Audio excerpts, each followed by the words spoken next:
লাগে না লাগে না আজ জিয়া তুই ছাড়া, ডাকি তাও সাজে না, চাই হৃদয়ে তোর সারা।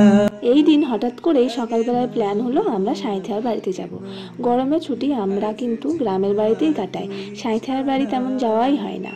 তাই যেমন বলা তেমন কাজ, সকাল সকাল আমরা রেডি হয়ে নিলাম। বাবা ঘরেই ছিল, আমি মা আর ও মিলেই বেরিয়ে পড়েছিলাম। আর যে পরিমাণে রোদ বেরিয়েছিল তাতে কিন্তু প্রচণ্ড গরম লাগছিল। রাস্তায় আর কোনো ফোন বের করিনি, একদম বাড়িতে এসেই ভিডিও করেছি। বাড়ির অবস্থা দেখে মনে হচ্ছে 2 মাস নয় 2 বছর ঘর বন্ধ ছিল, আর টিকটিকির উৎপাত বেশি ছিল। ঘরটা যেন তখন ওদেরই হয়ে যায়। আমরা কিন্তু এসে 3জন মিলেই কাজে লেগে পড়েছিলাম। আর আমাদের ঘরও ভাগ ছিল কে কোন জায়গাগুলো পরিষ্কার করবে। এতবার এত বড় ঘর পরিষ্কার করা যাবে না, আর দেখবে যে কোনো কাজই যদি সবাই মিলে করা হয় তাহলে সেটা তাড়াতাড়ি হয়ে যায়। আমাদের এই গোটা ঘরটা পরিষ্কার করতে সময় লেগেছিল 3 থেকে 4 ঘন্টার মতো। আমাকে দেখে বুঝতেই পারছো আমি আর এসে জামা চেঞ্জ করিনি, ওই জামা পরেই কাজে লেগে পড়েছি। কারণ যে জামাই পরি না কেন জামাটা তো কাচতেই হবে, তাই আর জামা ছাড়িনি।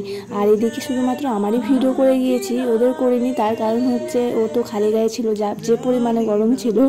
আর মাও কাজ করার মুডে ভিডিও করাটা হয়তো পছন্দ করবে না, ওই জন্য আর করিনি। এই 3-4 ঘন্টা কিন্তু আমরা কেউ থেমে থাকিনি, 3জন মিলে একদম জোর কদমে কাজ চালিয়ে গেছি। আগেই বলেছিলাম আমরা 3জন মিলে কিন্তু ভাগ করে নিয়েছিলাম কে কোন জায়গাগুলো পরিষ্কার করবে।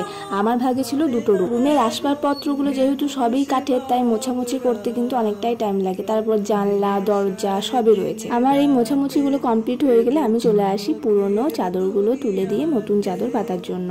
আর দেখবে ঘরের মধ্যে যতক্ষণ না বিছানাটা ঠিকঠাকভাবে গোটানো হয় ততক্ষণ কিন্তু ঘরটা দেখতে ভালো হয় না। যেরকম স্পিডে ভিডিওগুলো দেখাচ্ছি সেরকম স্পিডে যদি কাজগুলো হয়ে যেত, আহা কি যে ভালো হতো, কিন্তু সেটা তো হবার নয়। দেখো বলতে বলতে আমার 2টো ঘরেরই বিছানা পাতা কমপ্লিট হয়ে গেছে। এত সুন্দর করে ঘর দুয়ার পরিষ্কার করার পর যদি কয়েকদিন থাকতেই না পারি তাহলে মনটা আরও খারাপ হয়ে যায়। আমরা এখানে মাত্র 2 দিন থাকবো, তারপরেই চলে যাব ফালাকাটাতে। একে তো বিচ্ছিরি গরম, তার উপর এই ধুলো মেখেছি। যতক্ষণ না স্নান টান করছিলাম ততক্ষণ কিন্তু শান্তি পাচ্ছিলাম না। আমার আগে কিন্তু মায়েরারও স্নান হয়ে গিয়েছিল, আমি সবার শেষেই স্নান করেছিলাম। গরমে মাথায় শ্যাম্পু করলে মনে হয় গরমটা যেন বেশিই লাগে। জানি না আর কার কার হয়, আমার তো প্রচুর গরম লাগে। এদিকে দেখি মায়ের রান্না বান্নাও শুরু হয়ে গিয়েছে। আমার তো রান্নাঘরে কোনো কাজ ছিল না, তাই আমি চলে গিয়েছিলাম একটা কুর্তি খাটাতে। নতুন জামা কখন পরবো মনে হয়, তাই যতক্ষণ না পর্যন্ত খাটাচ্ছি ততক্ষণ পর্যন্ত শান্তি নেই। তোমরা আবার ভাবছো এটা আবার কি, এটা আবার কোথা থেকে এলো? এটা হচ্ছে আমার মায়ের বাড়ির ভিডিও। এই দিনকে আমাদের ফ্রিজ আসে, মায়ের একটা অনেক দিনের ইচ্ছা ছিল সেটা পূরণ হয়।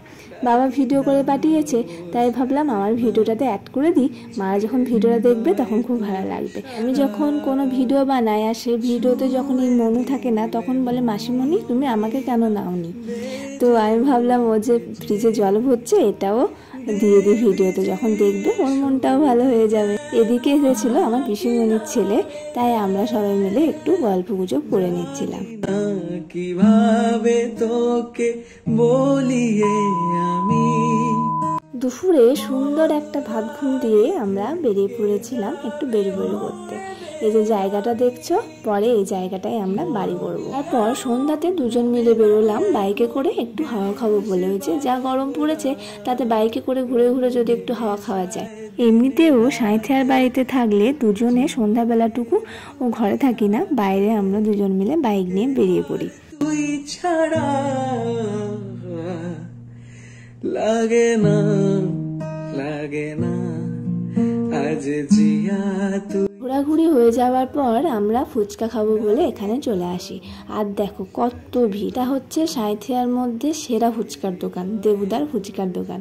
আমরা এই ফুচকা পুরি চপ এগুলো না ফালাকাটাতে খুব মিস করি। চপ তো ফালাকাটাতে পাওয়াই যায় না, দই ফুচকা পাওয়া যায় কিন্তু এতটা টেস্টি বানাতে পারে না। মানে এত কিছু, এই যে গাজর, বিট গাজর দিচ্ছি না, এগুলো কিন্তু ফালাকাটার এখানে পাওয়া যায় না। তাই এই দই ফুচকা খেয়ে আমাদের মনটা একদম জুড়িয়ে যায়। ফুচকা খেয়ে আমরা টাকা শেষ করে দিয়ে এটিএমে চলে যাই টাকা তুলতে। আর আমাদের বাড়ি যাওয়ার পথে একটা কালী মন্দির পড়ে, অষ্টধাতু কালী মন্দির, তোমরা দেখে নাও। আজকের ভিডিওটা তোমাদের কেমন লাগলো জানাতে ভুলবে না। আর যদি ভালো লেগে থাকে লাইক, কমেন্ট, সাবস্ক্রাইব করে দেবে। তো দেখা হচ্ছে পরের কোনো ভিডিওতে। সবাই ভালো থাকবে, সুস্থ থাকবে, টাটা, বাই বাই। চোখের দরিয়াতে কে আর তুই